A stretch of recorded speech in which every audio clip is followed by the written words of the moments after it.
been warned to speak very slowly. So I try to respect that.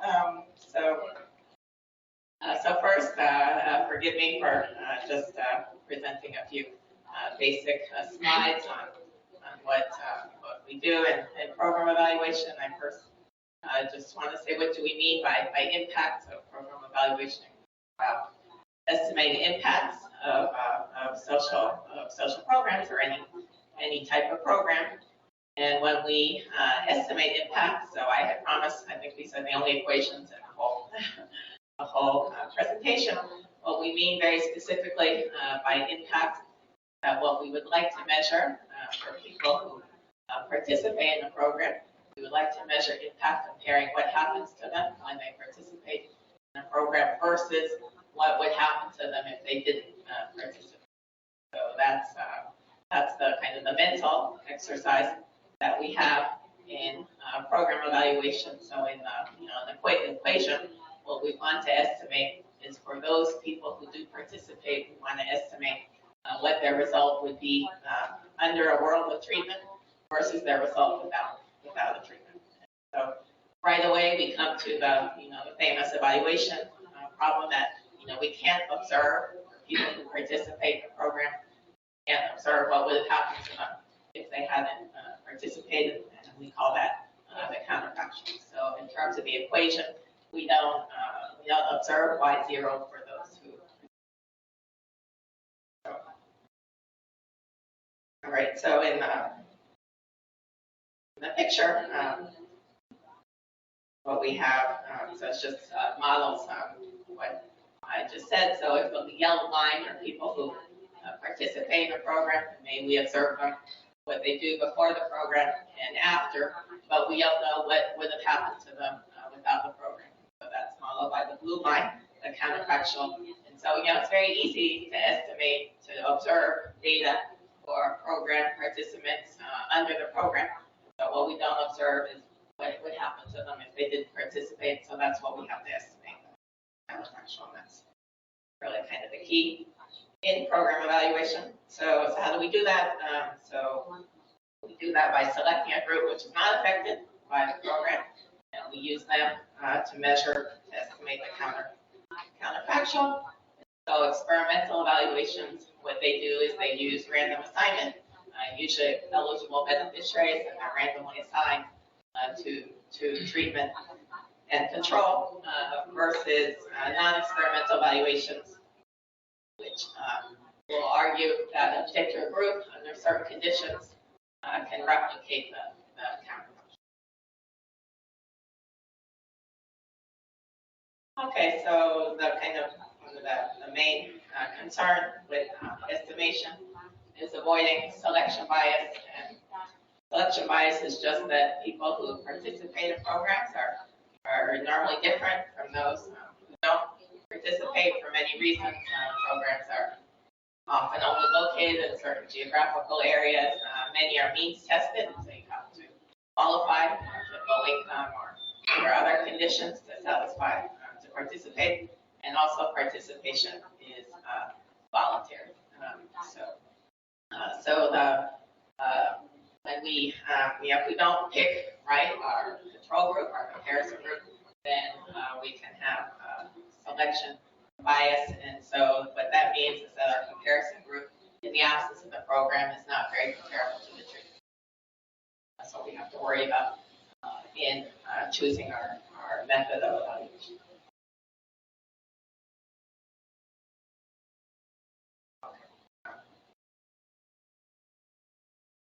Okay, so let me now start moving towards talking about experimental designs and data.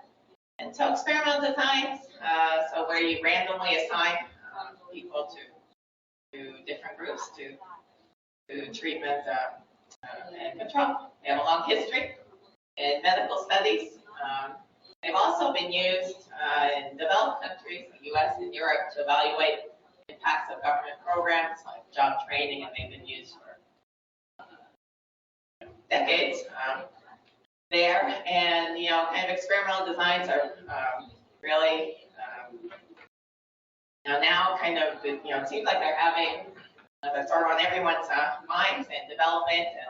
And what's happened during the last 20 years or so is a very large growth in using experimental designs or to pilot interventions in the area of development in developing countries.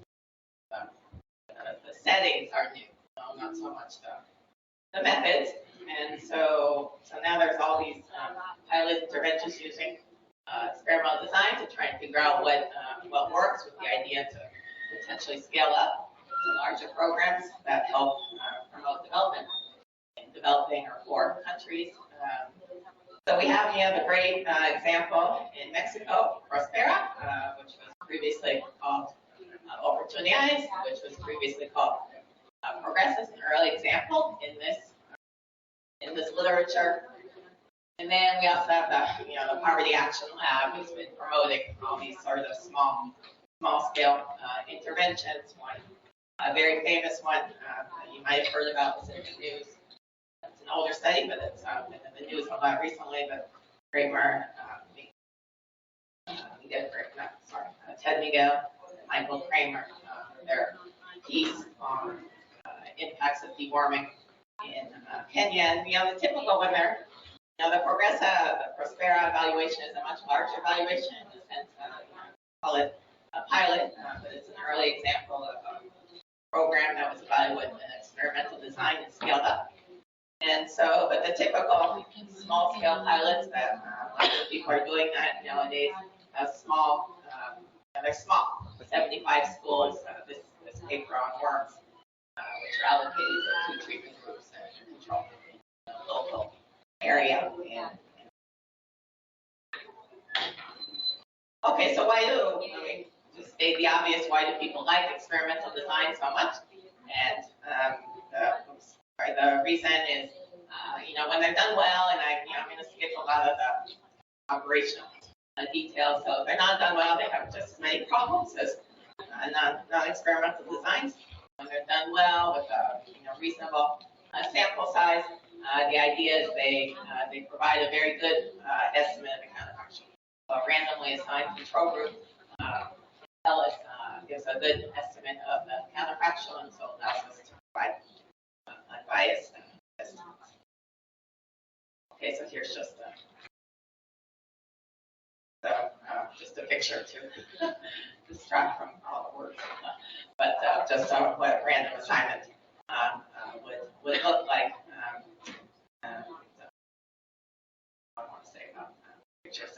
So what happens when you, what's alternative to carrying out experiments, and there's lots of non-experimental methods for constructing the counterfactual that I'm just going to list here, and I'm not going to say too much about them. These non-experimental methods, which try to construct a control group that would it's a good estimate of counterfactual. I'm going to put particular emphasis in the rest of the talk on the last, the before and after difference in difference methods. This is actually useful for all types of estimators. So there's difference in difference matching estimators, regression, instrumental variables, and also they're used for experiments. So by difference in difference, I mean before and after for treatment and so that's just a case of non-random assignment where we need to control for whatever is making the treatment group look different than the control group before the program begins. Okay, so what happens in these field experiments? And now I'm going to start talking about data.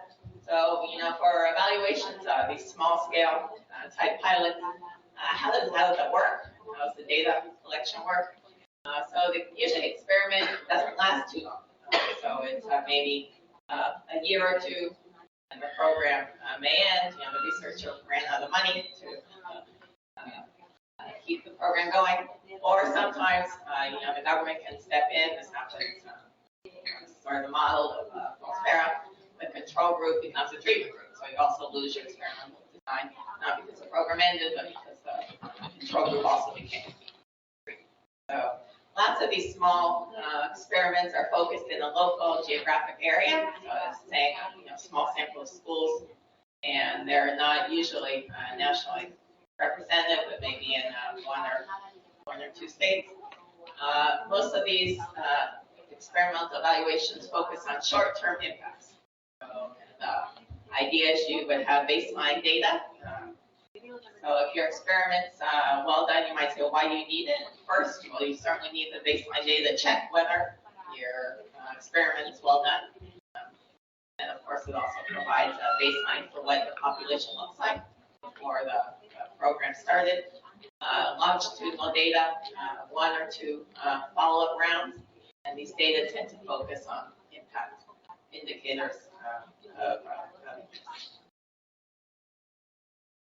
what are the advantages? I'll contrast me and talk a little about advantages and disadvantages. And this is going to resist that temptation to talk for a very long time about this, but just mention, why are they so popular, and the main potential advantage, assuming they're well done, is what I earlier said, giving a plausible estimate of the counterfactual.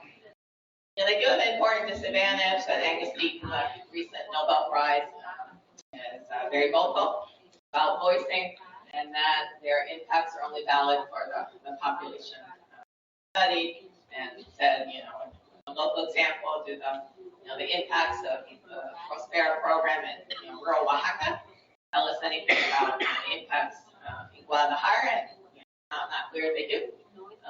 So in fact, Angus Deaton makes this criticism, and this is interesting when we, in terms of talking about the data, that he says, well, that these populations are so specialized that what you really want to know, what are the impacts on the overall population that's eligible. And so, he brings up this idea that you're better off using more nationally representative survey data that might be more subject to selection bias, but would have a larger, more representative sample that tells you more about program impacts than these small scale studies in very local areas. Okay, now that's a very, that's a powerful, important idea. Whether you can kind of trade off a bit of selection bias, but on a more representative sample. And the question would be, how can we judge that?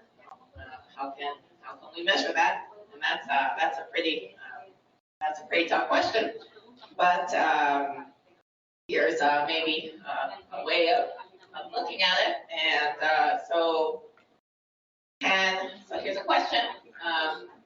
Can non-experimental evaluations replicate the results from experimental evaluations? Can they, and what data and methods exist for this? And so, if we just assume for a moment that experimental methods will give us the best approximation to true impacts, so under what conditions, with what data methods can non-experimental evaluations replicate experimental evaluations? So you might say, well, how? Since you can never observe the counterfactual, how could you possibly really have much of an idea? And the way that the studies, the way that this has been looked at, and that you can look at it, is in settings where you have an experimental design. You can see if you can try and replicate those impacts, assuming experimental impacts are correct. Try and replicate the non-experimental, so replicate the experimental impacts using non-experimental methods like matching. So Petra is a great expert in this area. She has a very famous paper on exactly this topic and matching estimators overall. And I'm going to summarize some of the results because they speak exactly to this question and what sort of data that you need for carrying out non-experimental evaluation. So this is a very well-known, well-cited paper matching as an econometric estimator. And exactly what one of the things that they do in this paper is look at what variables do you need to get a good estimate. A counterfactual is measured with to the experimental estimates. And what they find is, that so there's different matching methods that you can use, but one of the important points of their paper, especially for this this audience, is that the available data really affects how well you can do in replicating experimental design. So if you don't have very detailed data, you can just have a few control variables to try and control for differences between treatment and control group, then your biases will be a lot higher. So this implies you really need a set of detailed control variables, so not just age and gender, the usual set of control variables that can help you control for observable differences between treatment and control. And the other, some of the other implications of their work is that you need control and treatment groups in the same geographical area and the same type, same questionnaire, same survey instrument applied to both the treatment and comparison groups. So this starts to give us some indications of what we need for carrying out non-experimental evaluations. In another paper, and this is also very, very key, and another, I know it's kind of all about everyone's different topic. We're all saying, well, we need longitudinal data, and so I'm going to continue that and saying that we need longitudinal data, not only for experiments, but for non-experimental design. And Petra has another paper that shows that difference in difference, non-experimental methods based on matching. Again, they do a lot better than cross-sectional models in cases, overall generally, and also in cases where you don't have very good information. The difference in difference methods can really get you a lot. So you really need, by difference in difference, we need before and after information on treatment and comparison groups. So first conclusion, baseline data and hence longitudinal data following up of the program population is really critical. And as an aside, I'll just say it's it's pretty challenging both theoretically and just a level of convincing other people that your estimates are right. It's pretty hard to generate credible impacts with non-experimental evaluations when you only have active program data.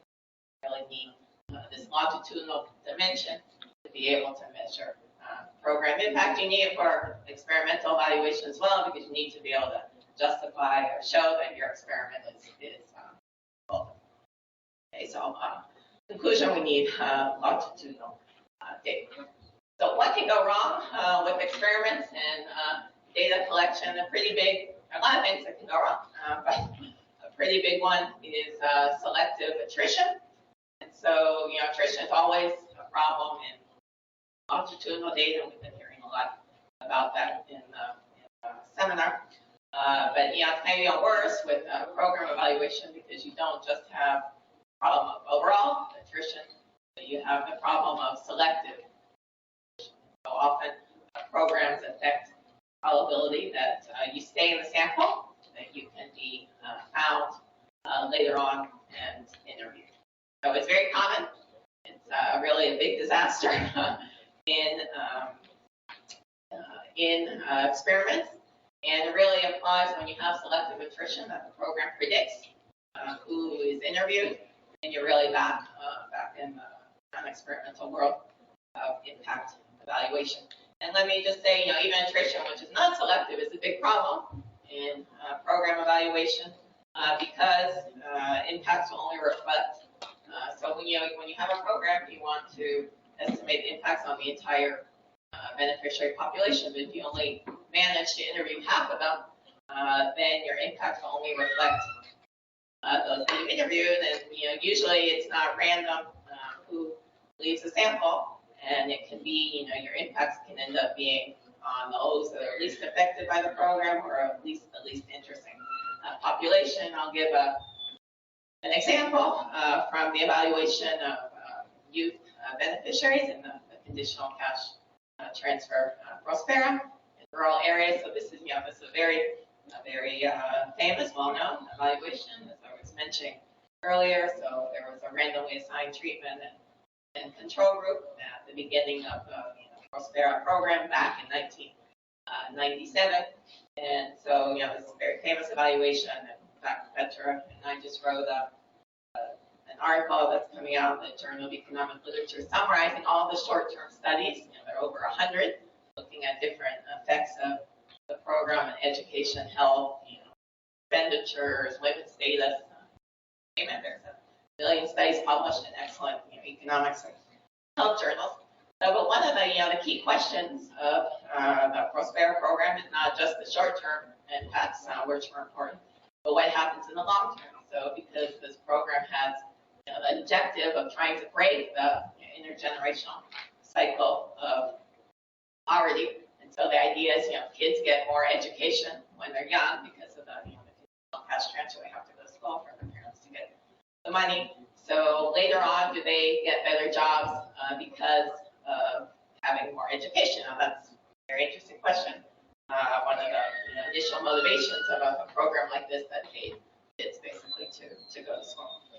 And so, the experimental evaluation that was very successful in the first few years, later on had very high sample attrition. So it's very hard to use evaluation to answer this question: what happens to the youth who got more education because of the program? Why is it difficult? Because when the program went back to interview them, they didn't do a very good job following up. It's a very mobile population. Kids who are now in their early 20s, they don't live with their parents anymore. And so, this data that was captured after 10 years focused only really had youth who were still living in rural areas with their parents in their house. That's a very selective population. That's not a population that you think would have the most impacts of the program. Right? Probably the population that benefits the most are those who migrate to urban areas. Anyway, that's just an anecdote, but brings up again the importance as in all longitudinal data following up.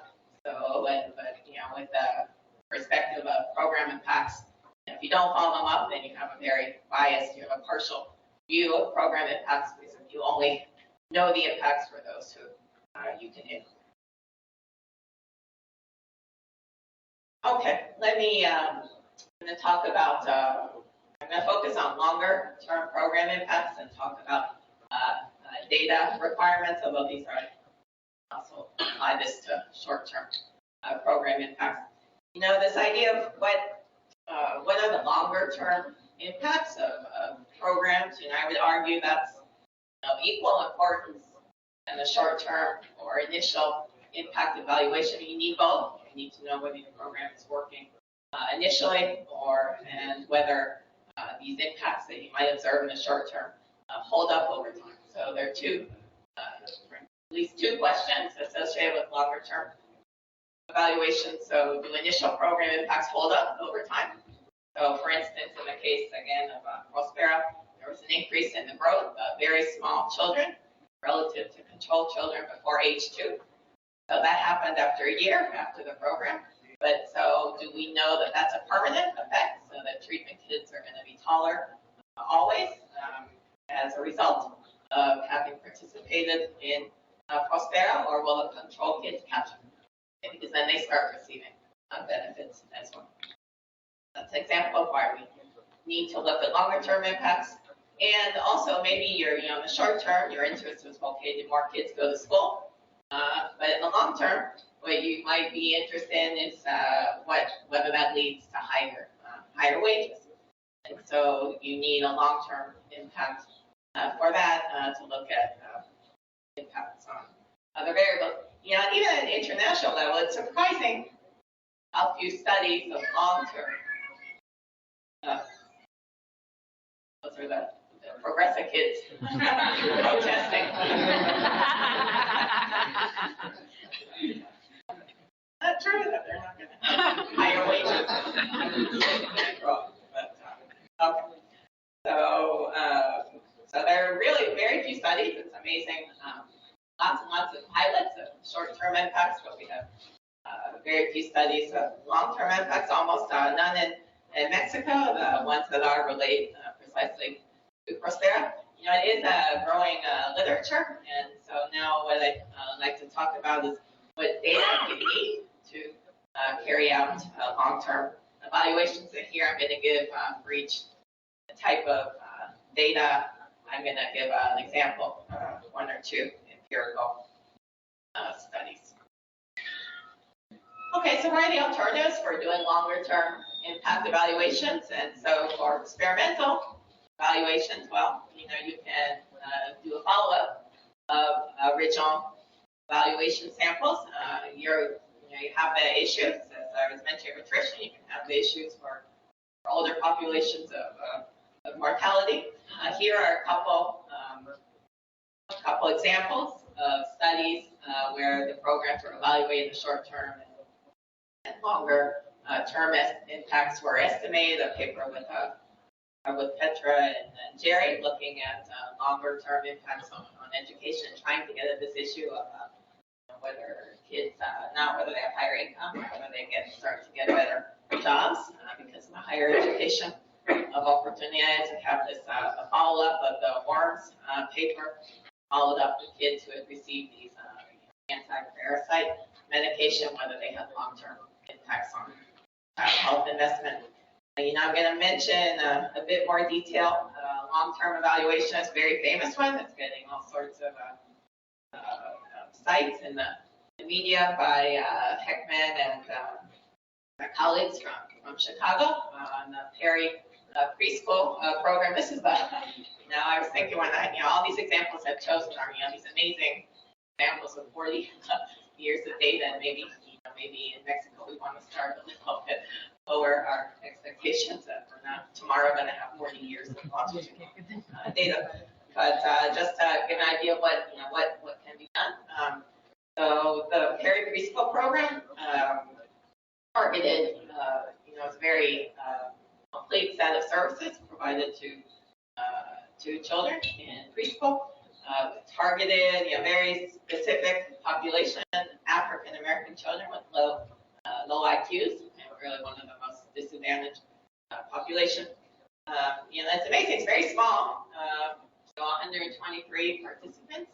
They were randomly assigned in the 1960s. They've been continuously followed up since then. Attrition is low. It's only 11 and left the sample by age 40. And, it's amazing. There are huge impacts on reductions and probability of being arrested, and being on welfare, and increases in earnings. And it's amazing. It's a very interesting program to study. And one asked me, this is, I hesitate a little bit about putting in the example because the sample size is very small. I don't want to give the impression that this sample size is always enough. We're doing a long-term evaluation, it's enough in this case because the impacts were so large. Sample size and doing power calculations is always a key component of program evaluation. Anyway, but that's an example of a long-term impact using an experimental design of treatment and control group participants who were followed up. Okay. What other alternatives? Not every program has an experimental design. And so here's an important question for designing longitudinal studies. So can longitudinal nationally representative data, can it be used to evaluate government programs? That's, it seems, in a sense, less costly than doing a special survey every time you have a program that you want to evaluate. So can you use these large multi-purpose great data sets?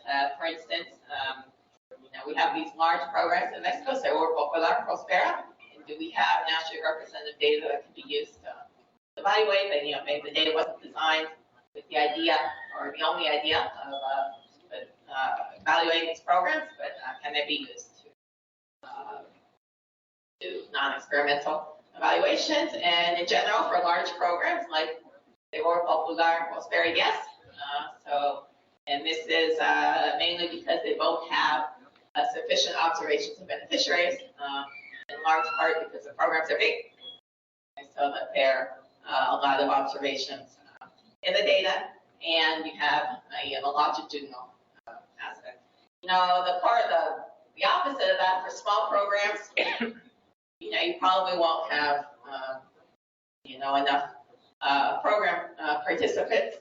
And even for large programs, it might be hard to do, this happens, for instance, in trying to evaluate longer term impacts of Prospera using MXFLS, and when I focus on rural areas and then by gender and age, I start to not have enough observations. So that that can be a limitation. But one possible one recommendation for design of alternative longitudinal surveys, or if there's opportunities to increase the sample in existing longitudinal surveys like the MPAS and the MXFLS, is to oversample disadvantaged or poor populations. It's very hard to predict what programs are going to come up in the future that you want to use the data for evaluation. But you have an oversample of a disadvantaged or poor population, that increases the likelihood that this more representative data can be used to evaluate future programs. Okay, so I'll just mention the evaluation, this non-experimental evaluation that we did with Rebecca Wong and Joe Saenz, the evaluation of the Seguro Popular program in Mexico. Just the Seguro Popular, what is it? It's a health insurance program targeted toward workers in informal sector. So Mexico traditionally has had very low coverage of Social Security, just because it's restricted only to workers in the formal sector, which is consistently been less than 50%. So this health insurance program, Seguro Popular, was introduced for the informal sector, and this started in 2002. So we have the amazingly convenient baseline of MPAS that was carried out in 2001, provides a perfect baseline, for measuring how people were before the program started. And we have, lots of coverage in the MPAS because it's a gigantic program. So by 2015, a program that, just started more than about 10 years ago, has more than 50 million people. So let's say about 40%, I said. So that's about 40% of the Mexican population. So that's huge. And so, so there's a great feature for program evaluation that the baseline turned out to be a baseline for Seguro Popular. We have 2,657 beneficiaries in the 2012 follow-up round of MPAS, and then we also combined it with administrative data on available health services, like some heterogeneity impacts on whether impacts are greater or smaller for when you have easier access to health services, and we use difference in difference estimation. So this was an example where it was very easy to take existing longitudinal data and use it to evaluate an important large program. Mexico, we were a bit lucky in terms of the baseline. The first round of the MPAS was exactly a baseline for the evaluation. Here, this is just showing kind of why it was such a good source. So this shows again with longitudinal data. So here we divide people into 4 groups. So those who didn't have health insurance in either round, those who had health insurance before but not after, vice versa. So here, what you can see is, especially if you look at rural areas, so we have almost half of the population, 46.4%, who didn't have insurance pre-program. So in 2001, before the Seguro Popular, and now do. Okay, so this is really, it's a big intervention, and lots of people participating. So this is ideal. There are a lot of features that made this an ideal data source to use, and having difference before and after in a large population. Okay, here's another example of a long-term evaluation of Head Start. This is an early example of a long-term evaluation from the U.S.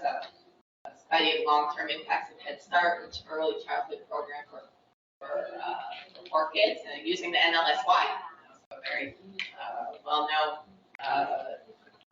longitudinal survey in the U.S., and it does have an oversample of the poor population, and their strategy was comparing siblings who participate and with siblings who don't participate because they're too old when the program started. And so why, this is, they're really able to carry out an impact, a long-term impact estimation of the effects of Head Start using the NLSY because of this over sampling of the poor population. So that's really was key to being able to have enough samples, enough beneficiaries of your program to estimate. Okay, what's another alternative? What else can you do? And this is, really, I think, big growing area. We really, in Mexico, it'd be great to start doing more of this, linking administrative data to evaluation sample data. Again, I'm going to put an example that's an unbelievable example, but this work by Raj Chetty and co-authors on how your kindergarten classroom affects your earnings. So in later life, or you feel bad that my kids in kindergarten didn't learn anything. Have terrible teachers. And so their life is over. Their life. Or at least they didn't get this advantage that they could have gotten to get higher earnings because of having a good kindergarten teacher. Okay, so what did they do in this study? So this was a program called STAR, and what it did was it randomly assigned kindergarten kids to smaller, larger classrooms. And so, it was amazing. So the kids who were assigned to higher quality classrooms, so with smaller classroom size and better teachers, they find all these impacts later on. They're more likely to attend college and save for retirement and live in better neighborhoods, and all these effects of having a good teacher in small class in kindergarten. You might say, God, how could you do a study like this? It'd be incredibly expensive. You have to locate, follow up all these kindergartners, that you don't, in the beginning, all you had was school records, what school they were in. And so the way that they did the study was they linked the kindergarten school records to tax records. So it's not that they followed up the kids, 30 years later to see where they were. They just used administrative records, basic tax records. How did they link using a social security number, date of birth, gender, and the name? So you have this amazing, data where you have kindergarten school records and teacher that the child had in kindergarten linked to their earnings later on. So this is pretty amazing. So, but we do, I think there is starting to be more of these like using administrative data. So here's an example of using administrative data for evaluation of Seguro Popular in Mexico.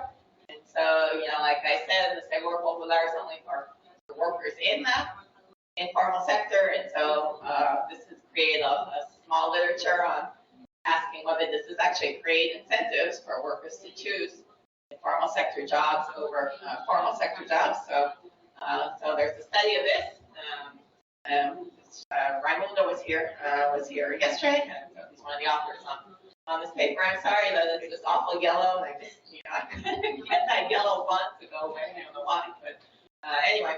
But so this is a paper that looks at, does the Seguro Popular make workers more likely to work in the informal sector as opposed to the formal sector, and how do they study this question? And this is another great example of using nationally, this is this is an evaluation that focuses on one state. This is a national evaluation. They'll be using Social Security data. So the EAMS has a lot of administrative data on the Social Security population, their wages, longitudinal data on wages, conditions, firms, tenure.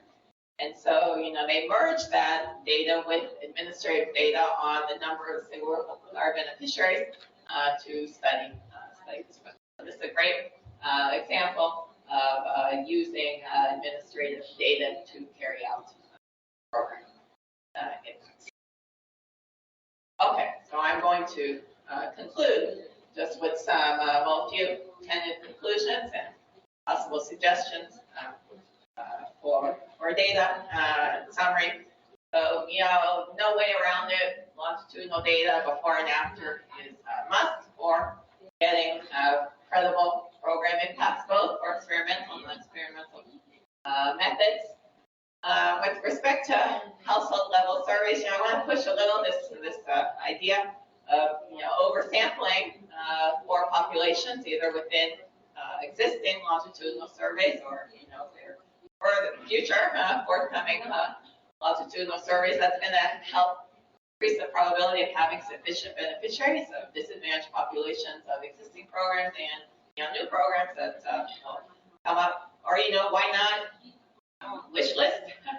Why not a longitudinal panel in Mexico focusing only on the poor population?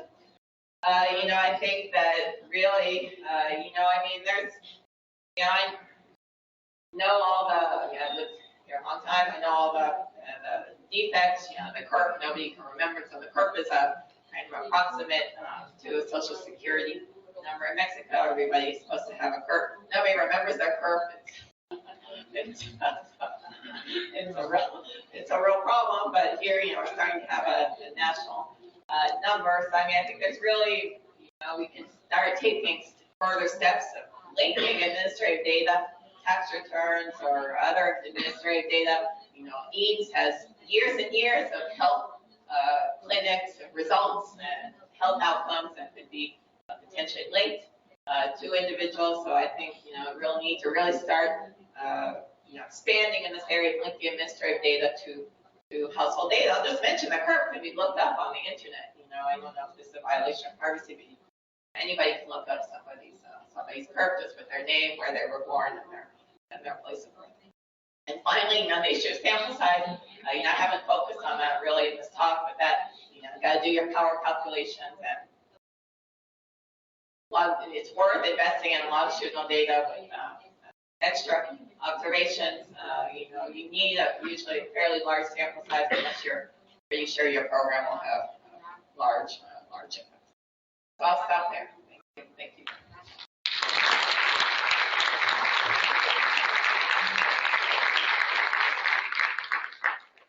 Thank you, Susan.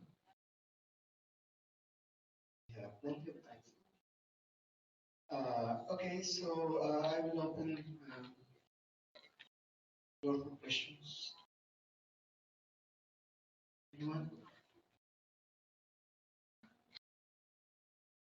Yeah. Thank you, Susan. Great presentation. I wanted to bring up from one of your conclusions. Yesterday, I mentioned that in the move towards trying to create a longitudinal studies culture in Mexico, we would like to have in place some kind of ID that we can follow, and also an ID that we can link the administrative records with. So that would help us follow people, but also in the linkage. And then also, I think we have to think of a culture in which the administrative records are shared, available, open to the researchers, because it's not the case right now. So you mentioned IMSS has years and years of Social Security records, but very few people have access to those, right? And so it's the same page for CONSAR, the retirement records, that they have to come up with some culture which they say these records have to be used with all the protective measures for confidentiality and so on. But there's got to be something in place. Again, start the movement towards in that direction. It was just a comment. But yeah, I'd like to hear your comments on that. Yeah, I guess. No. Yeah, one area that I don't know whether kind of academic communities they can. Hello? Yeah. So one mechanism which I don't know how much the academic community has used, and I haven't used it myself, embarrassingly, but there are these new transparency laws in Mexico where you're supposed to be able to get access to confidential data. So I don't know almost any data really. So I don't know if that's an area that exploited more. So but I agree that it's a real problem. That often you get the data because maybe you knew somebody and it's not publicly available. And, I remember, Kennedy was here giving, presenting his book about a year ago, and he was trying to get access. He wanted to, kind of do the same replication for Mexico that he'd done for European countries on, estimating inequality and concentration of wealth, and, he wasn't able to get access to, tax records from the State Commission. Not possible. That's a real shame. Types of data are not more available.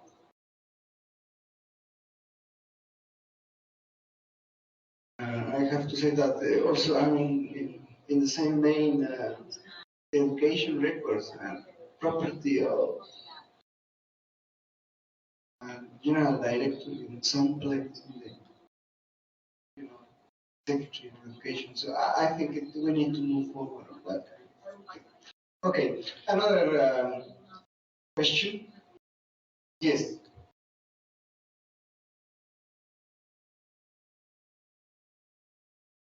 I was wondering, Susan, if the key number from Progresa can be used, and half of the poor population is on Progresa.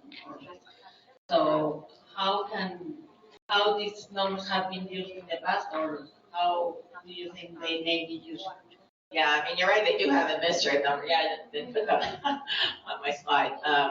So, originally, I think the idea, so Genesis conditional cash transfer program has about 50 million people. About many households is that? About 7 million. Yeah, 7 or 8 million. And so actually the idea was that would form kind of a registry for the foreign population, because it seemed that you didn't need to interview that many more in order to have a pretty complete registry of the foreign population. So that they could use also for other programs. So in fact, Prospera beneficiaries are eligible for other programs automatically. So they definitely use the ID number for that. But again, I don't know how much that number can be linked to other data like tax records.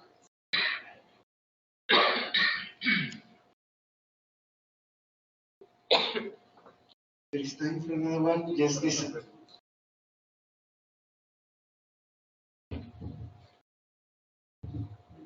Thanks. I just had a question on the experiment with the information from the data you showed about the NHAS. The NHAS study with showing the expansion of the kind of the insurance over time. I wondered whether you had looked at the kind of any of the outcome outcome variables in the survey in terms of whether this has kind of improved people's health, having the access to health insurance. Oh, music to my ears, that question. So, how much longer do I have to talk about our paper? So, I'll just briefly answer. So, our paper, in fact, studies health impacts, because there are other studies. So, the Seguro Popular, and what they show is that there are impacts on reducing catastrophic expenditures and increasing utilization, and that's kind of what you expect from health insurance. And so, we try to go a step further, looking at other health behaviors. So we look at preventative, whether you're more likely to have a test for diabetes, hypertension, prostate. We also look at treatment. So if you have been diagnosed, now Mexico has a big problem with many other countries that lots of people are undiagnosed. They are diabetic, but they don't know, or they are hypertensive, don't know. But for the population that does know, so some of our results show that Seguro Popular increases the probability of being in treatment. For a country with such a high level of diabetes and hypertension, those are encouraging.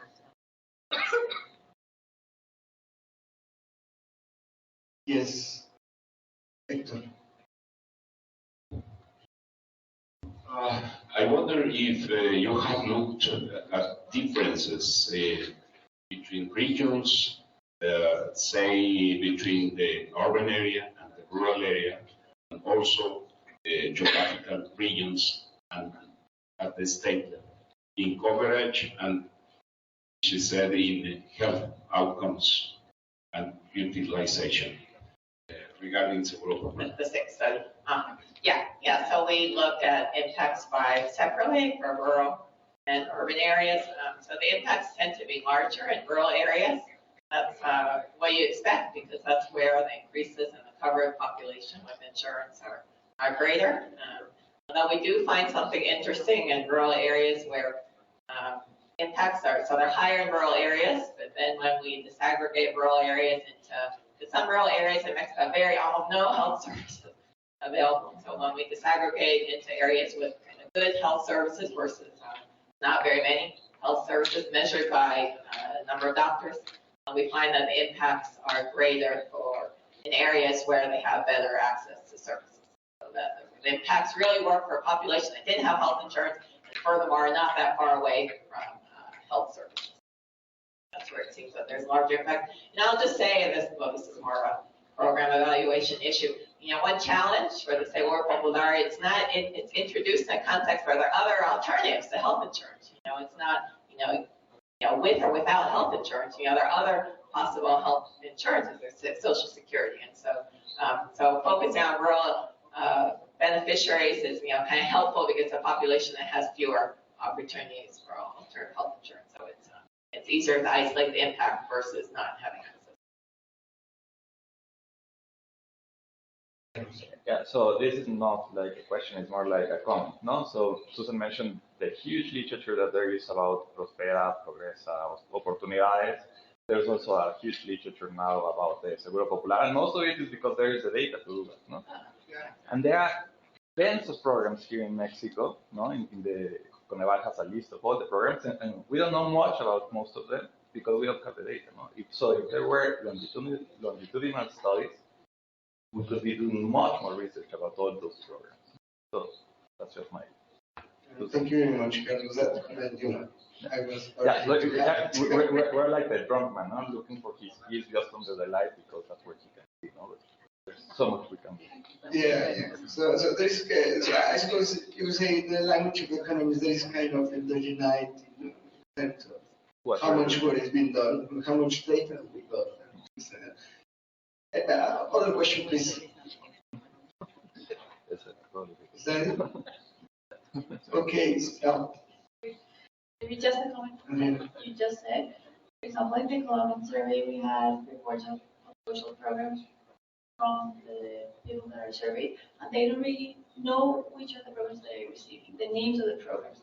So in fact, regarding the need for longitudinal surveys, I think it's very important to have IDs and to be able to connect with administrative data, and that way also good evaluation.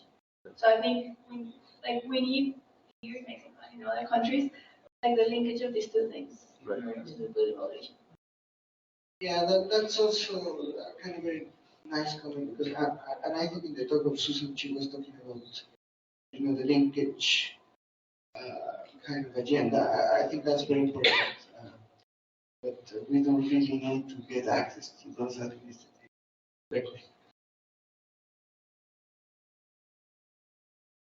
Another question? You do. That's it.